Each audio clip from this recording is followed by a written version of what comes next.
నేను government polytechnic college Vijayawada Ramesh hospital అక్కడ దాకా వెళ్తాను. రోజు వెళ్ళడానికి రావడానికి 80 రూపాయలు అయ్యేది. 80 రూపాయలు మిగలడం ద్వారా నాకు చాలా ఆనందంగా ఉంది. 80 రూపాయలు అంటే నెలకి 2400 కదా, అలా మిగలడం వల్ల మా డాడీకి కూడా చాలా ఆనందంగా ఉంది. పేదరికంలో ఉన్న వాళ్ళకి ఇప్పుడు ఒక రోజు బస్సులు ఎక్కడానికి డబ్బులు ఉంటాయి, లేకపోవచ్చు. అలాంటి వాళ్ళకి ఇది మంచి అవకాశంగా ఆయన పెట్టాడు. నేను గొడవలేదు, చక్కగా ఎక్కించుకుంటున్నారు, తీసుకుంటున్నారు, దింపుతున్నారు. నేను సింగరాగం నుంచి వస్తున్నా. 20 రూపాయలు అక్కడి నుంచి అక్కడికి 40 రూపాయలు అవుతుంది. 40 రూపాయలు మిగులుతున్నాయి కదా, ఇప్పుడు ఏమీ లేదు. జాగ్రత్తగా తీసుకుని జాగ్రత్తగా దింపారు. గేట్లో కూడా ఎవరిని ఉండద్దు అంటున్నారు. చక్కగా అందరినీ లోపల కూర్చోబెడుతున్నారు. చక్కగా సీట్లు ఉంటున్నాయి. చక్కగా నేను పొద్దున ప్రయాణం చేసా, ఇప్పుడు ప్రయాణం చేశాను. బాగుంది, హ్యాపీగా ఉంది.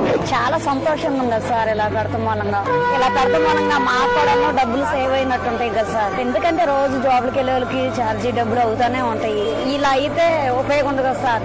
నెలకు వచ్చేసరికి ఎంతో కొంత మిగులుతాయి కదా లేడీస్ కి, దేనికో దానికి ఉపయోగపడతాయి కదా.